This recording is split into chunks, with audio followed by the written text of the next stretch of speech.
बिस्मिल्लाहिमिनश्शैतानिर्रजीम बिस्मिल्लाहिर्रहमानिर्रहीम।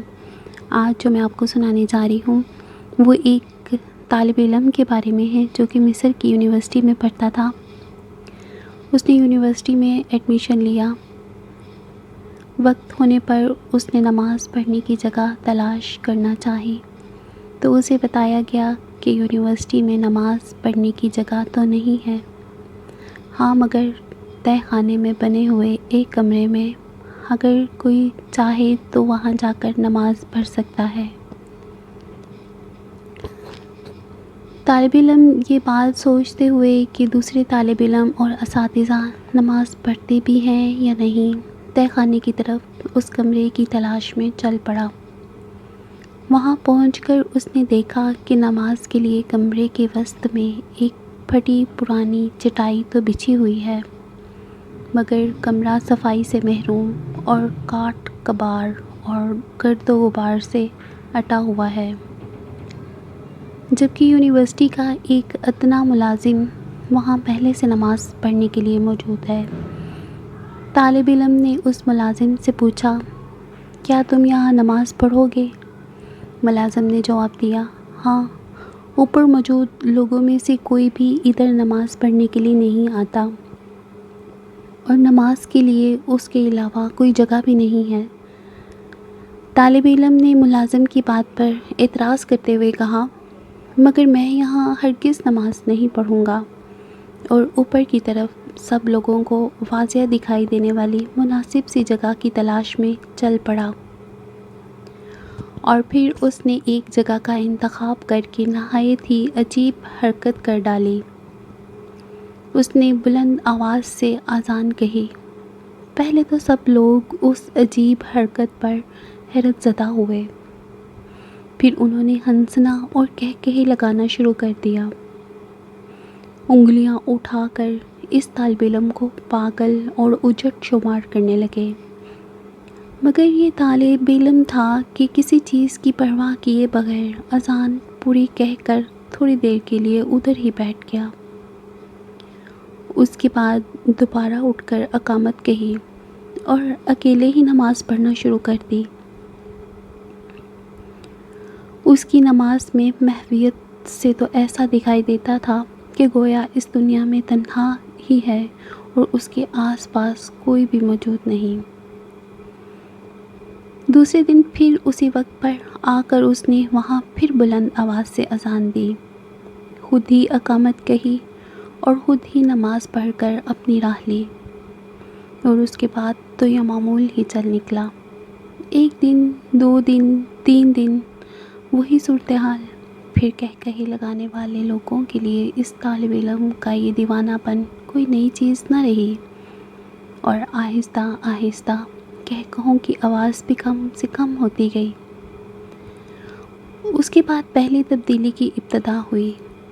नीचे तहखाने में नमाज़ पढ़ने वाले मुलाज़िम ने हिम्मत करके बाहर उस जगह पर उस तालिब इल्म की इब्तिदा में नमाज़ पढ़ डाली। एक हफ्ते के बाद यहाँ नमाज़ पढ़ने वाले 4 लोग हो चुके थे। अगले हफ्ते एक उस्ताद भी आकर इन लोगों में शामिल हो गया। ये बात फैलते फैलते यूनिवर्सिटी के चारों कोनों में पहुँच गई। फिर एक दिन चांसलर ने इस तालिब इल्म को अपने दफ्तर में बुलाया और कहा, तुम्हारी ये हरकत यूनिवर्सिटी के मेयार से मेल नहीं खाती और ना ही ये कोई मुहज़्ज़ब मंज़र दिखाई देता है कि तुम यूनिवर्सिटी हाल के बीचों बीच खड़े होकर अज़ानें दो या जमात कराओ। हाँ, मैं ये कर सकता हूँ कि यहाँ इस यूनिवर्सिटी में एक कमरे की छोटी सी साफ़ सुथरी मस्जिद बनवा देता हूँ, जिसका दिल चाहे नमाज के वक्त वहाँ जाकर नमाज़ पढ़ लिया करे। और इस तरह मिस्र की एग्रीकल्चर यूनिवर्सिटी में पहली मस्जिद की बुनियाद पड़ी। और ये सिलसिला यहाँ पर रुका नहीं, बाकी की यूनिवर्सिटियों के तलबा की भी गैरत ईमानी जाग उठी और एग्रीकल्चर यूनिवर्सिटी की मस्जिद को बुनियाद बनाकर सब ने अपने अपने यहाँ मस्जिदों की तामीर का मुतालबा कर डाला, और फिर हर यूनिवर्सिटी में एक मस्जिद बन गई। इस तालिब इल्म ने ایک مثبت مقصد کے حصول کو اپنی زندگی کا مقصد بنا لیا، اور پھر اس مثبت مقصد کے نتائج بھی بہت عظیم الشان نکلے، اور آج دن تک خواہ یہ طالب علم زندہ ہے یا فوت ہو چکا ہے، مصر کی یونیورسٹیوں میں بنی ہوئی سب مسجدوں میں اللہ کی بندگی ادا کیے جانے کے عوض اجر و ثواب پا رہا ہے، اور رہتی دنیا تک اسی طرح اجر پاتا رہے گا۔ اس طالب علم نے اپنی زندگی میں کار خیر کر کے نیک اعمالوں میں اضافہ کیا۔ میرا آپ سے یہ سوال ہے کہ ہم نے اپنی زندگیوں میں ایسا کون سا اضافہ کیا ہے تاکہ ہمارا اثر و رسوخ ہمارے گرد و نواح کے ماحول پر نظر آئے۔ ہمیں چاہیے کہ اپنے اطراف میں نظر آنے والی غلطیوں کی اصلاح کرتے رہا کریں۔